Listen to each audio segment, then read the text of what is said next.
Welcome back to another episode of the Success Times Happiness podcast. I'm your host, Richard Thompson. Today, I'm joined by Daniel Murray, author of The Empathy Gap. He's a keynote speaker as well and strategist, known for helping leaders harness the power of empathy.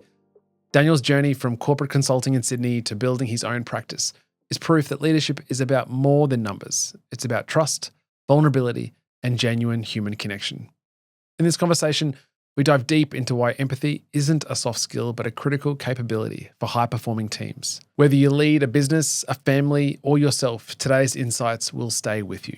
All right, let's get into it. Daniel Murray, thank you so much for coming onto the show, mate. Thanks for inviting me. Now, we were talking just off air about your background and how we can connect those dots and looking backwards and what shapes us to the people that we are today. So take me back. So you were corporate in Sydney. Yep. And then what made you shift from going from that life into sort of the commencement of what we're doing now? There's a few different pieces. So in the corporate world, I've done a lot of strategy and management consulting and got interested in other aspects of that, particularly around the people side. So we did a lot of projects that technically looked really good. We did very good project plans and PowerPoint decks and all the fancy stuff, and then they wouldn't work. And we sort of would sit there and go, oh, why don't they work? And I remember a colleague of mine said to me, it's because the clients aren't very good at delivering. So I thought, well, that's not very soothing for me. And so the thing that I found was it was always people, understanding how people, what they cared about, what they were interested in, their motivation, their performance. That was so variable, and we sort of just assumed it wasn't. We just assumed it was flat. So when I was working at another insurance company, they had tasked me with looking at the idea of empathy. What if we could make it something that was trainable and as a deployable capability and skill set?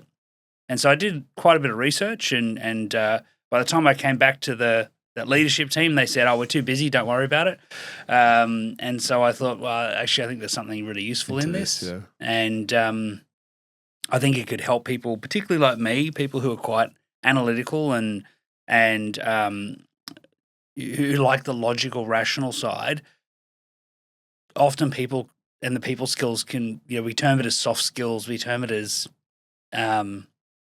people skills. It's being nice to people. And I wanted to try and break that paradigm a little bit and say, well, how could we better understand people with a more scientific approach or a more robust approach so that people who are analytical can do that more effectively.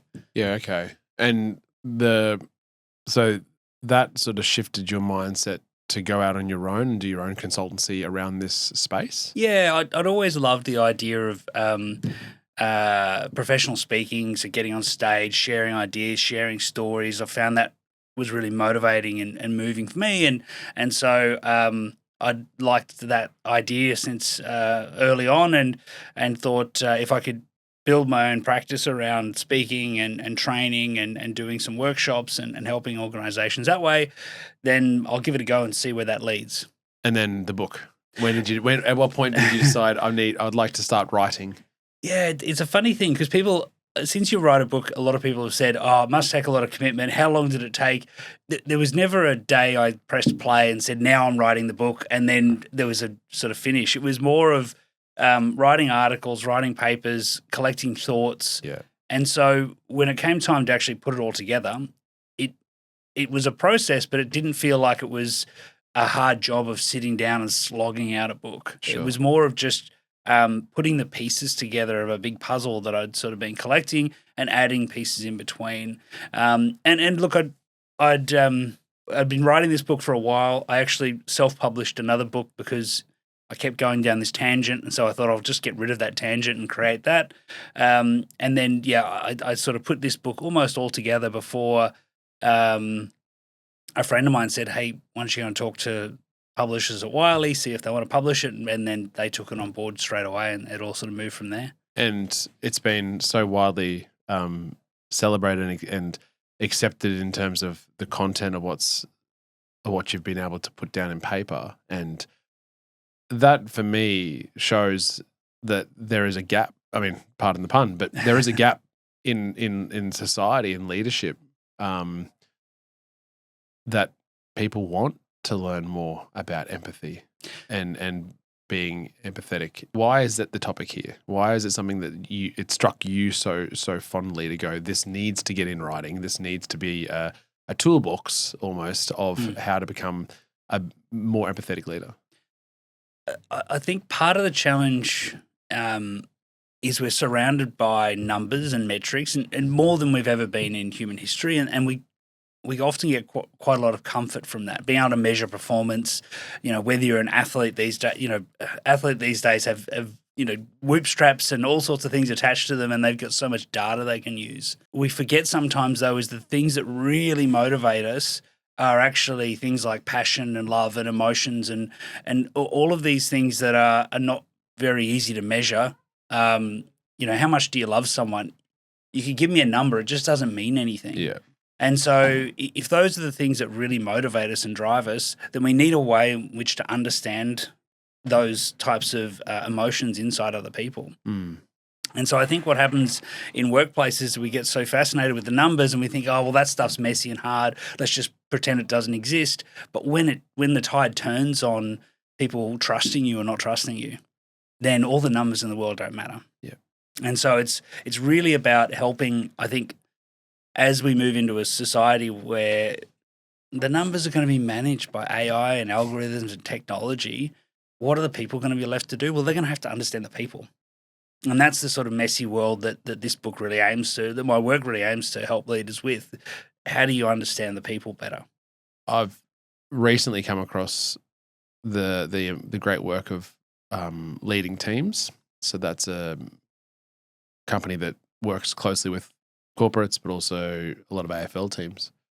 And they distill high performance outcomes or high performance results in two different.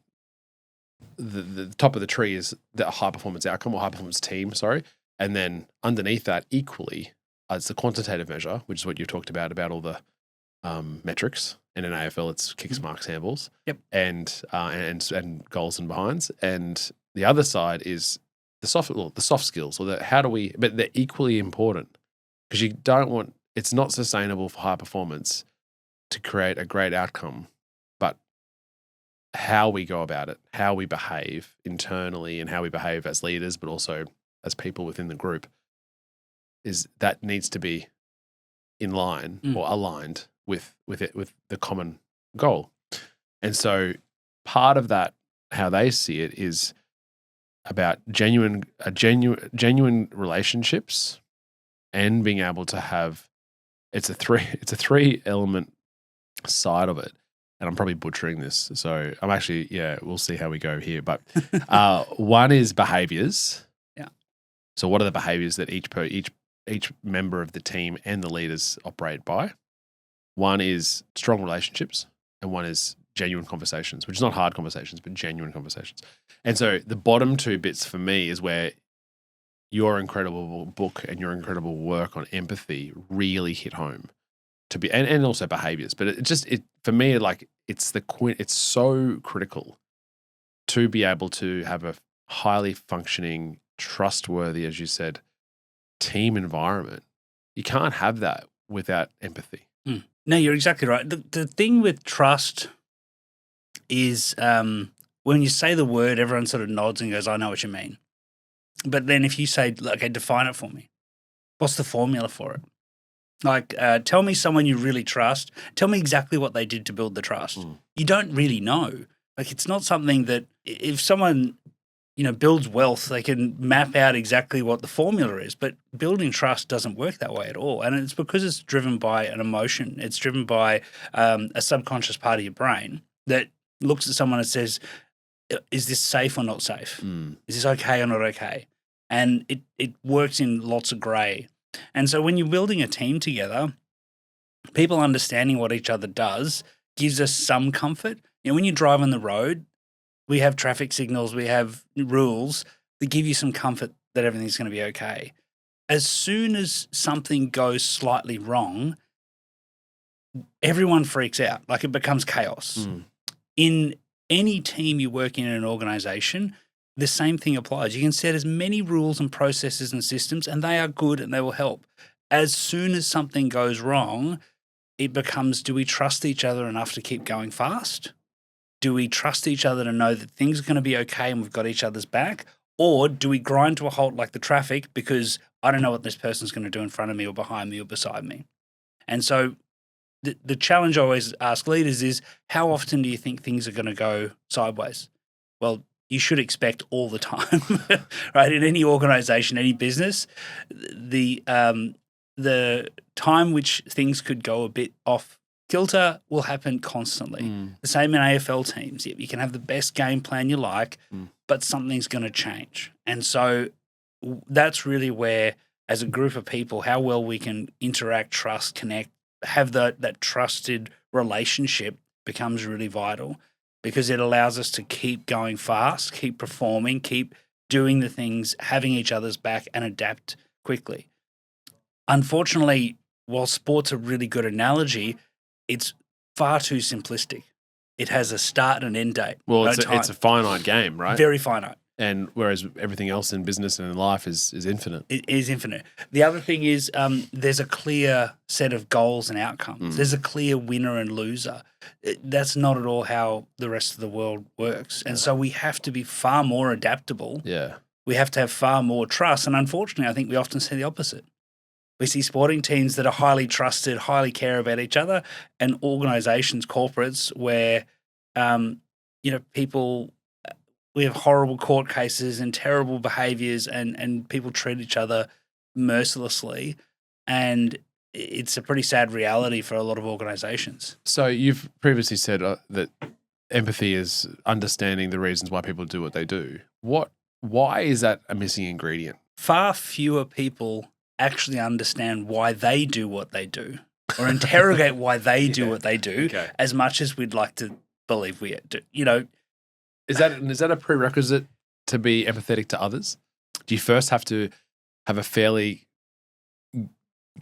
do some sort of work on yourself to understand why you're geared the way you are, or what triggers you? I think it's helpful. I think it's helpful to be able to manage your own emotions. One of the biggest challenges with empathy is when I sit and when I see someone do something, when I sit with someone, when someone says something, what I'm trying to understand is the intent behind what they're saying or doing. Yeah. Now, they don't tell me that intent. I see behaviors, right? You talked about the behaviors, and I see behaviors. So what I don't know is why the behavior took place, and that the intent is actually usually far more important. The way I can fill in that gap, the way most people fill in that gap, is, why would I do that thing? Or why do I think that person has done that thing? And that assumption comes from inside of me. Now, if I don't know why I would make those assumptions, if someone cuts me off in traffic, I assume that they did it on purpose, that they don't like me, that they're trying to be aggressive, that they're a terrible human being. Now, none of that stuff's true. And where does all that stuff come from? It's come from inside of me. So some self-awareness to go, hang on, if I've got some anger issues here going on, then that's going to really taint the way I see the world. To try and push that aside, though, is and understand that actually my assumptions are pretty much paper thin and useless. That takes some vulnerability, because it means we have to step into complete unknown. And I think most people don't like that sort of vulnerability in their life. They like to feel pretty certain about how things are. Well, on that vulnerability piece, that is a fairly important ingredient for any strong leader or good leader within a group. What do you think the biggest misconceptions are for leaders about showing empathy and without losing, I guess, their authority or their position? Yeah. I think the vulnerability to start with is a little bit of a paradox, because what we like is certainty and confidence. That makes us feel good. Yeah. Vulnerability feels like it does the opposite, though, right? It shows weakness or failure or issues. And so there becomes this sort of point of, if I show vulnerability, do I destroy confidence? And that's a tough balance. The challenge is we actually don't love perfection. we get suspicious of perfection. Yeah. And so some vulnerability shows me that you're real and relatable. Part of the challenge leaders have is they go, what sort of leader should I be to get an outcome? And immediately, if that leads you to the path of, all right, how do I have to pretend to behave? Well, then immediately you're starting to paint a picture that people will sniff out pretty soon is not real. It's not true. And therefore I can't trust you. We trust people. If someone tells you that they're perfect and they never get anything wrong, you go, I don't believe you. Yeah. So my trust level has to drop. I think one of the things with vulnerability is not necessarily saying I'm just going to pour everything out on the table and be a completely open book, but being relatable to people in a way that helps them feel comfortable with who you are as a person. And the other thing I think leaders get wrong in empathy, to answer your question, they see empathy as, oh, well, people will take advantage of me. It'll be a weakness. I'll be too nice to people. I'll be too forgiving. And I don't think I think that's a misconception of what we're talking about with empathy. Empathy doesn't mean weakness or softness. It means actually understanding what's going on. If someone doesn't buy your product and you go, oh, it must have been because it was too expensive. But how do you know? Yeah. What if it wasn't? Yeah. What if and they might even, because they don't trust us, we ask them, why didn't you buy? Oh, that was money. But if they do trust you, they might tell you what's really going on, and then you might get a far deeper answer. If you have the ability to ask questions, to be curious, to really explore, to sit in the discomfort of bad news. With the unknown, right? Yeah, and just go, look, I really want to understand what's going on. Yeah. Then you can capture far more information that puts you in a better position to make better decisions. And I think this is the misconception people have with empathy. It's not being nice. It's just getting more data that you can't necessarily measure very easily, getting information from people that'll help you make better decisions. Simon Sinek talks about leaders should, if a staff member's not performing, let's say on the metric side, the old way would be, come on, Jeff, what's going on? Pick it up. You pick it up. You do, Yep. work harder, or, you're doing shit.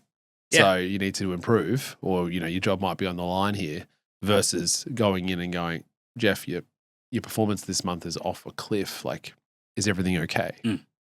What's going on? Is the family okay? And that has to come from authenticity, though. That can't just come from, I don't know what your thoughts were with this, but from just, well, it certainly becomes more authentic if you genuinely obviously do care about Jeff, rather than you care because he's improving the metrics.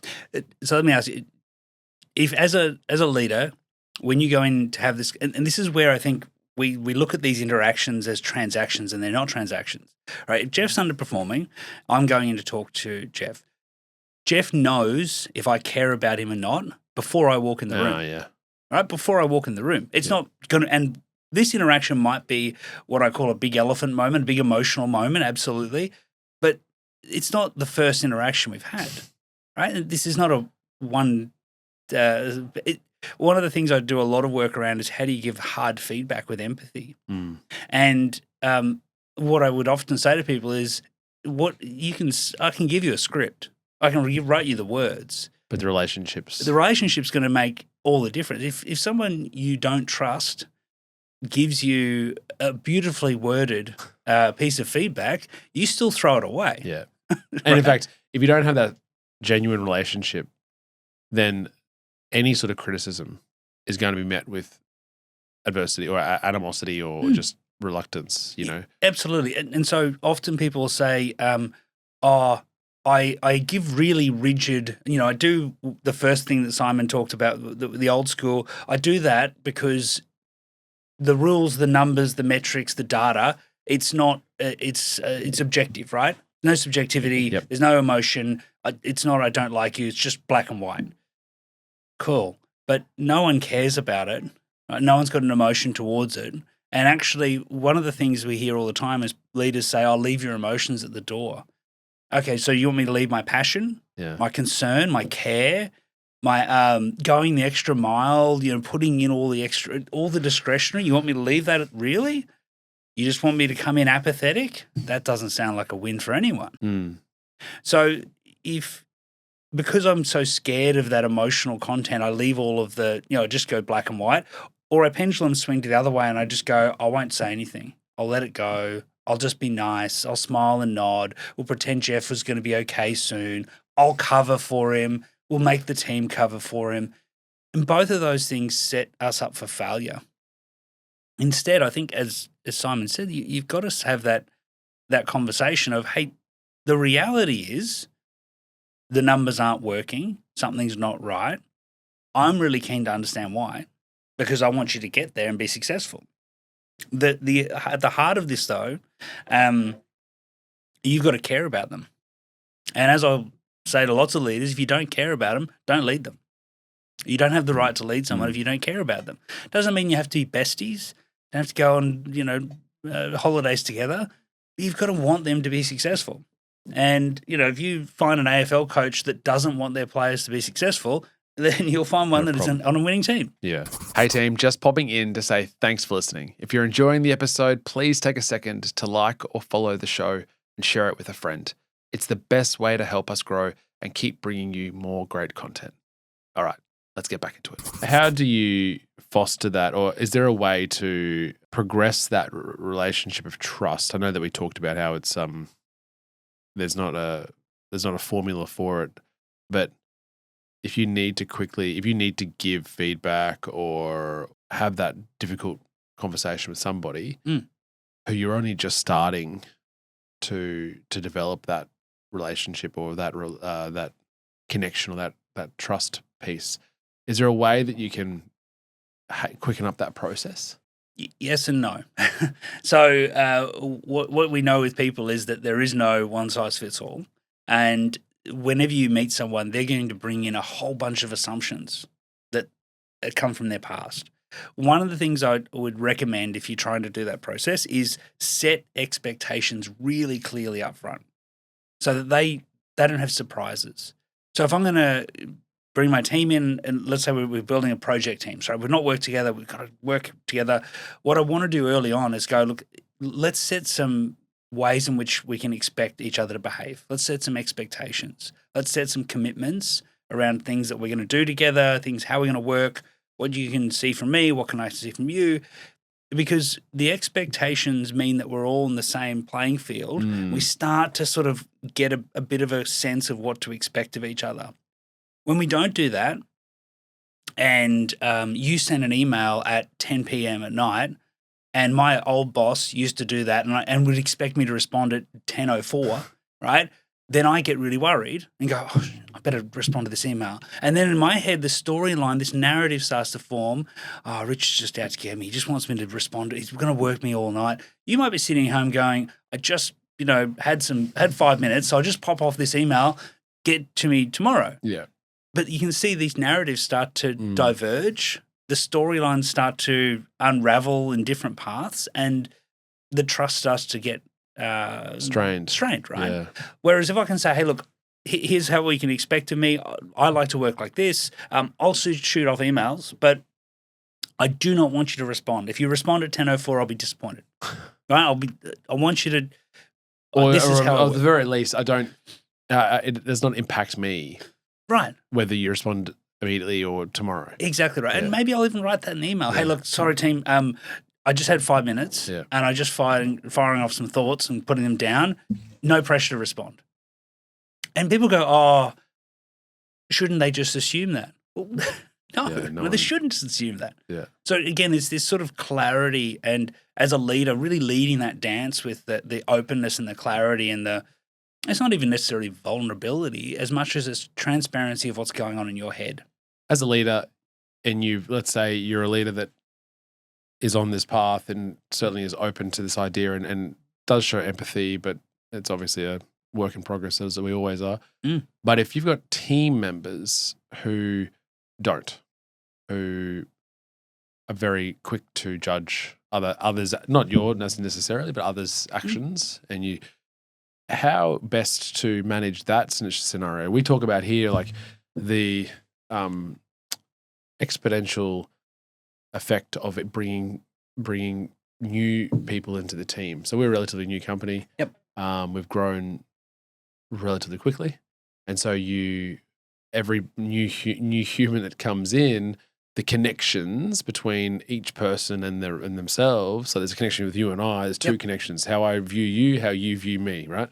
And you bring in one other person, and then it's an exponential number of connections just with adding one more person. Yeah. And so I think with 12 people, I think we're at 144 different connections, right? That any of those connections can be void or absent of empathy. Yep. What's the best way for leaders, other than showing becoming the example, how best to lead them, or at least to open that conversation for them to be more empathetic? Because that if you are wired in a way, if you're open to self-improvement, to self-development, then this question is not necessarily too difficult, because you go, I want to become more empathetic. It's an easy sell. But if you are wired in a way that you are closed to that, and whether they're leaders or whether they're team members, but to be able to say, I guess, as the likelihood, if you're a leader that leads with empathy, the likelihood is that your team will grow because there's trust, and there'll be likelihood that there'll be someone in there in one of those 144 connections, or however big your team is, that doesn't. Yep. What's the playbook? So I use this term, start with the bridge. And I often find this works when you're challenging other people, particularly if you're challenging up. So up in hierarchy happens a lot. What we tend to do when let's say, as you described, we've got my team, I've got someone who's just very black and white. Look, just do what you're supposed to do. Either do it or don't. I don't care what you think. I don't care how you feel. And look, we can judge that person, but there's a lot of role models that they've had in the past, I would assume, who've put them in that position. Sure. And sometimes it works in periods. So whatever, right? Like they are where they are. The bridge is about starting, rather than starting by challenging them and pushing back. You need to be more empathetic, right? You need to do it more like this. And this happens so much in our society these days, right? You need to care about this. You need to be more like this. You need to stop doing that. Take that pill. Don't take that pill. Yeah. And what happens for people is they go, well, I don't want to, and you're making me. And one of the best ways to push people against your best interests is to tell them to do something because you said so, right? We don't like it. We hate it. Teenagers are the best, but we don't get much better as we get older. We just hide it more, right? Yeah. So instead of pushing them to say, you should do this because it's the right thing to do, I would start with, well, what do you want to achieve? So got someone on my team and they want to be, everything black and white. Okay, what are you trying to achieve by that? Oh, I want to make sure we get good results. Awesome, me too. I want to get good results too. So let's talk about some of the factors that drive good results. And I think I mentioned in the book, but this came to me working on a big project early in my corporate career. We had this big project plan, this beautiful big map on the wall. It had a column that said FTE, had a whole bunch of names and numbers next to it. And this was the resources, the people allocated to this project for 6 months, right? 5 days. So I looked at this list and I said to the project manager, what if they don't want to do the work? He said, what do you mean? I said, well, look, you've got this guy here, Bill, the top. I know Bill, good guy. You've got him as a 1. 5 days a week, 6 months. 6 months, yeah. Some days, Bill's a 1. I've worked with him. What happens if he's not? Yeah. Some days he's a 0.2, right? Other days he's a 1.3. Have you factored that into this? That's a huge amount of variability. Yeah. How do you manage it? And it doesn't fit in the spreadsheet, so we just ignore it. And so I would say to this person, I get you the black and white part, but when we put a person in the mix, this is not woo-woo, this is just maths. When you put a person in the mix, that variability is either going to push us forward or sink us. How are we going to manage the variability? And if things that we say, things that we do, behaviors and relationships, if that's going to be a factor that can get us closer to or above 1, wouldn't we want to invest in that together? I would. That one of the saddest terms that are around these days is work-life balance. I really dislike it. Yeah. Because in my view, you're born on one day and you die on another. And that's life. All of it is life. Yeah. And it's all you get. That's it. And it's precious. And if you go to work each day thinking, I have to turn my life off for 5, 7, 8 hours, whatever it is a day, gee, that's a sad life. That's a sad waste of life. Yeah. So, if we want to work in teams, wouldn't you want it to be a better place? Wouldn't you want it to feel better? Wouldn't you want to have a better experience? Sure. Will that be nicer? Yeah, it will, and that's good. Will it also get us better performance? Almost certainly. Okay, well, let's work out how to do that well. The putting output aside, just into relationship within a team, if there are personalities that don't necessarily bond or connect, from an outsider, I can see in any scenario that with empathy, you can be closer. To be able to go, oh, that person's like that, I guess, inverted commas, because there's 30 years of history there of however they've been dealt with by their parents or their siblings or their coworkers or whatever. And if you knew that, you would be much better equipped to be able to accept them for who they are, and rather than judge and criticize.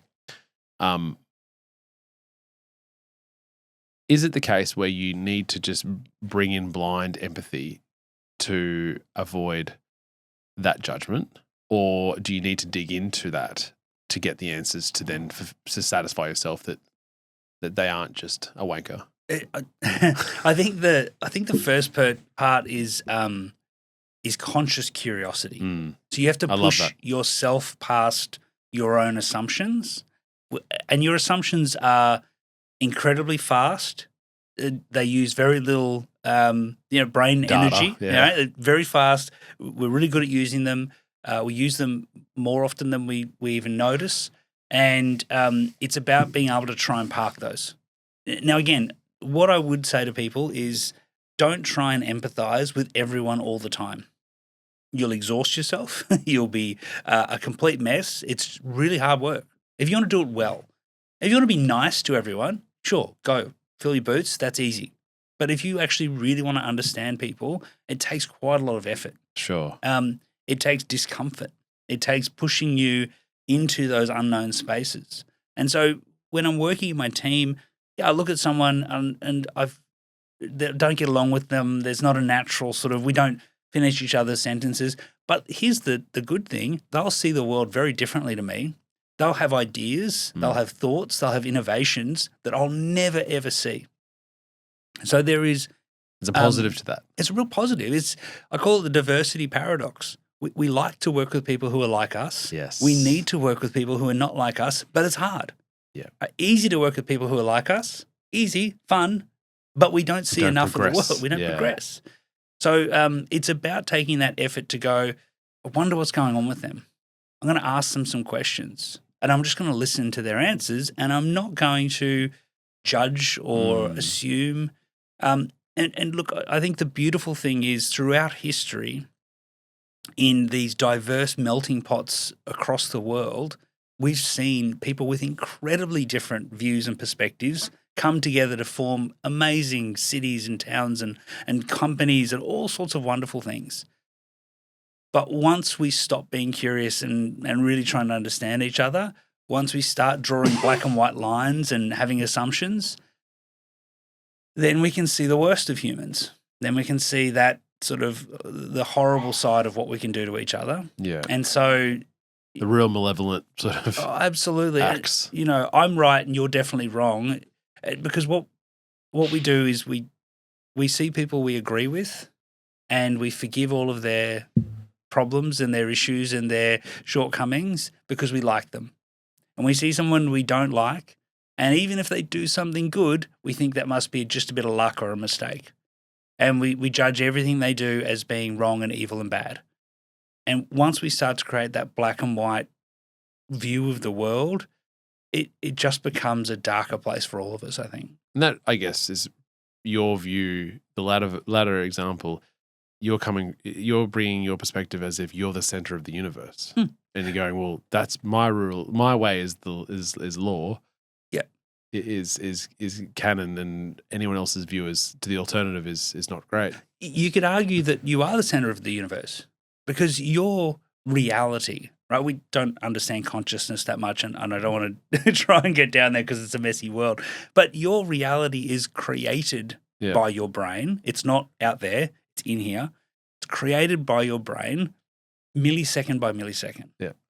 And what I like to think of it as, what's the narrative? Like if I look at what you're saying and what you're doing, I can try and judge your perceptions and beliefs against my reality, but you've got your own. What's your storyline? What's going on in your world? How are you seeing the world? And I'm interested in that. I don't have to agree with it. I don't have to believe it, but I'm interested in it because our worlds, our stories are probably going to have to fit together and work together and play alongside each other. And these different narratives can play alongside each other very well as long as I respect the fact that they're not going to be exactly the same. I'm pivoting a little bit, but can you be too empathetic? I know you said that it's exhausting if you try to do it properly with everyone, but is there and I can't imagine it being a significant problem for the majority, but by neglecting your own needs, by being too focused on others? Potentially. Look, I think it is exhausting to really try and understand all the people, everyone else all the time. I think it's okay to look at someone and say, look, our paths just don't have to fit together. This is just not going to make sense for us, and let's just part ways and be okay with that. I don't think there's a big issue with that, and I'm certainly not, suggesting we all sitting around a big circle, hold hands, and sing songs to each other. The challenge for a lot of people is when they think I have to believe everyone else's story. I have to accept everyone else's truth. I love I think Ricky Gervais talks about it. There's a bunch of comedians that talk about it, right? I have to, everyone has to have their own opinion, or everyone has the right to their own opinion. Of course they do. It doesn't mean I have to believe your opinion or think your opinion's not crazy or weird. I'd be interested to understand how you came to it and what you use it for and how it shapes your life. Without getting into too much deep water, religion's one of those things that fascinates me, not because I believe it's true, but because I'm interested in how people use the belief system to make decisions and behaviors and actions. And there's lots of people who do it in a kind and caring way and take great, use it as a bit of a moral compass for very good things. And I sort of go, wonderful, maybe it is a good thing. There's also, throughout history, huge numbers of people who've used it as a way of justifying terrible and immoral behavior. And I sort of go, well, that's a terrible thing to use it for. Do I want to think that it's true or not true? That's sort of irrelevant to me. Yeah. But I'm going to look at your behaviors and how you're using the ideas and the beliefs to judge whether I think it's a good thing or a bad thing. The ability to go through life without judging others, without just taking them, I guess, at face value, or at least stepping away from that reaction. So subconsciously, that must be a better outcome than the alternative. You're in the car, someone cuts you off, and you immediately will respond to go, "They must be late," or they must be heading to the the birthing ward. Yeah, maybe they just didn't see you. Yeah, right. But I would have thought to work within yourself to get to that place is a better outcome than sitting stagnant in the accusations and the judgments. I mean, again, it sort of comes down to what sort of life do you want to have, right? And if you want to have a life if your story, if we just think about, you're basically writing a story that is your life. You're writing a storybook, right? There's a narrative going on. And even if we just, as an analogy for fun, think about what the theme music is at each point during it. Yeah. Right? So someone cuts you off. Is it going to be the like a Benny Hill type music? Is it going to be some fun? Is it going to be, whoopsie daisy? Like, or is it going to be dark clouds, anger, this tempest? What storyline do you want to build? And you get to control that. You turn the music on. Yeah. No, because what we sort of get wrong is we think the world works as you do things and then I react, right? And it's automatic. But that's not at all how the world works. Because in that scenario, you doing things is the thing that has to change for me to be able to react differently. Yeah. Right? It's just I'm just a robot reacting to what you do. In reality, what happens is people do things and then I interpret those things. And the way I interpret them is what are the different mental models, assumptions, heuristics, what are all those different frameworks that I can take that data in, that information, the behavior, what are the different ways that I can interpret it? Now, if I've only got one, which is people cut me off because they're terrible humans who hate me, I'm pretty stuck. If I've got 1,000, it could be because this, it could be because they're running late, they didn't see me, they're old, they're young. It had nothing to do with me. Yeah. Because the reality is... Most often it's not. Yeah. It does nothing to do with you. It's Not not that important. Right? If I've got all those different models, then it shapes me. The other thing that I use to interpret is my mood. Right? If I'm... I don't know if you've noticed this, people get far less road rage on holiday. Sure. Because I'm relaxed. I can imagine so I cannot just imagine, I know from personal experience that I'm a much more empathetic person or leader when my shit's in control. Yep. When my sort of the things that I'm responsible for, when the chaos ensues, I'm automatically less empathetic. Absolutely. And so again, this becomes a compounding issue, right? Because if my reaction and my assumptions are so tight that I always see the bad, and it puts me into an emotional state of feeling negative and down, then every next action that takes place gets pushed through those same two lenses and it just reinforces this. And we all, I'm sure, know people who are like that. Everything's out to get them. Everyone hates them. Everything's wrong. I always have bad luck. If they're not willing to help themselves, how can we try to guide them towards seeing it in a different way? I think one of the things is just keep pointing out that there's lots of good stuff. I use this analogy and it has an experience. A friend of mine complained once we were driving, I always get red lights. Always get red lights. It's just my luck, I'm like, statistically not likely. I'm a mathematician. So what I want you to do is next time you go through a green light, I want you to hit your fist on that steering wheel and go, yes, I got one. Every time. Yes, got another one. And what do you find? You go through heaps. Yeah. But you just don't notice them. You don't recognize them because you're only looking for the red lights. And so when you start to, people talk about gratitude practice and there's a lot of good stuff in there.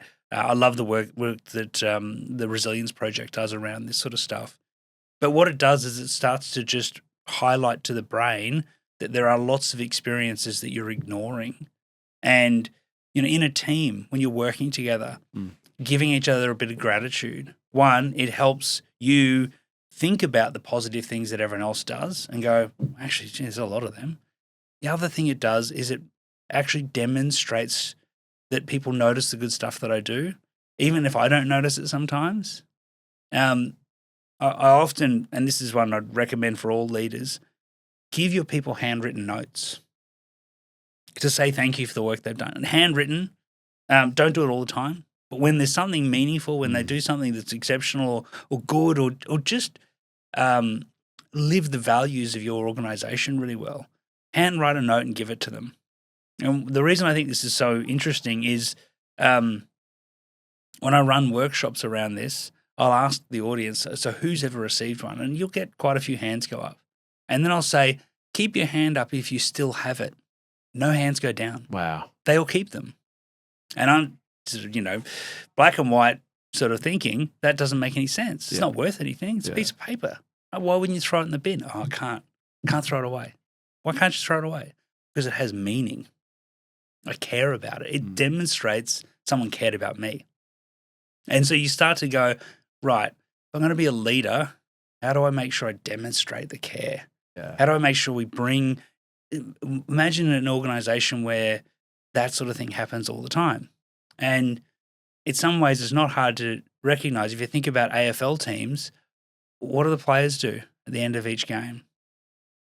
They go and they celebrate. They shake each other's hand. Yeah. And sometimes it'll be a bit tokenistic, but when it's been a tough match, when there's something really has happened, you'll see the genuine care.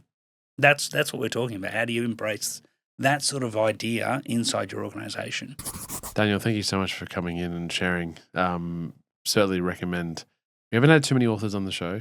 Had one from Sydney. I think you might be the second one. Awesome. So it's been amazing. We'll put all the notes, so the links in the show notes for the book. But before you go, final 5 questions. What does success mean to you? I think it's a feeling of contentedness. And in some ways, it's something that I think you're always chasing and maybe never getting for too long. But, for me, it's those moments of I had my book launch in Sydney a couple of weeks ago, and my daughter came. She's only 7. It was all adults. And so we just was sitting on a windowsill at one point. I saw the photo. Right, yeah. Everyone else was talking around us, and we were just sort of sitting and having a little moment. Those moments, they're fleeting, but that's success. Yeah. All right, then what does happiness mean for you? I don't think they're too dissimilar. Okay. I think happiness is also having the comfort that other people really care about you. Mm. Not everyone, but there's some important people that really have your back and care about you. I think that brings me great happiness. When you're not on the Today Show and launching a book, what's your morning routine look like? So I built this we've got a big front yard, and I now have 10 large garden beds that I've planted vegetables and all sorts of stuff in. And so my morning routine is get out of bed, try not to look at my phone, get outside in the sunlight, and basically pick weeds for half an hour. But it's just about getting into nature. And I take some pride in growing your own food and cutting the veggies and doing all those sorts of things. That gardening's great because you can't control it as much as you'd like to, but you can see such great outcomes. And it's a lot like leadership in that way. Yeah, and tending to soil and foundations and roots, and exactly, yeah, seeing the fruits of your hard work, literally. I love it. What would be a motto that you would want to tell your younger self, or a piece of advice that you'd want to tell your younger self that you could put on a billboard for the rest to see? Maybe just give more things a go. Just have a crack. And look, I think that's what got me to Sydney. That's what got me into corporates. I didn't have a degree in business, and I went and joined insurance companies and banks and those sorts of things. But probably do it more. Just do more of the things that are a bit scary. And it's a paradox, right? We're scared when we're young, so we don't take risks. And then you get old and go, oh, I wish I would have taken risks when I was young. It's so much easier than when you're old. So, get in there. Just take more risks when you're young, I think. I love it. And then finally, someone that you know in your sphere that you think would be a wonderful chat to have on the show? I'd recommend my good mate, Peter Baines. Okay. Peter is he was a forensic detective for the police. He went to Thailand after the tsunami, ran body identification operations for years, and then started a charity for kids, Thai kids. And I think 20 years and $40 million later or something, the charity now is grown, and there's hundreds of kids that go to sleep each night because of the great work that he's done, and it's impacted so many people's lives. He's a top guy. That sounds fantastic. All right, we'll see what we can do. So awesome. Daniel, thank you so much for coming on the show. It's been an absolute treat. Absolute pleasure. Thanks so much. That was another episode of the Success Times Happiness podcast. Next time you are in a bookstore, grab a copy of this, but also turn to the person next to you. Tell them all about the show. It really means a lot. A huge thanks to Daniel Murray for sharing his wisdom on empathy and leadership. His stories remind us the way we connect with others defines the results we achieve. If this episode challenged you to rethink your leadership style or inspired you to bring more empathy into your day, please subscribe, share it with a friend, or leave us a review. It's the only way we continue to grow. Until next time, peace.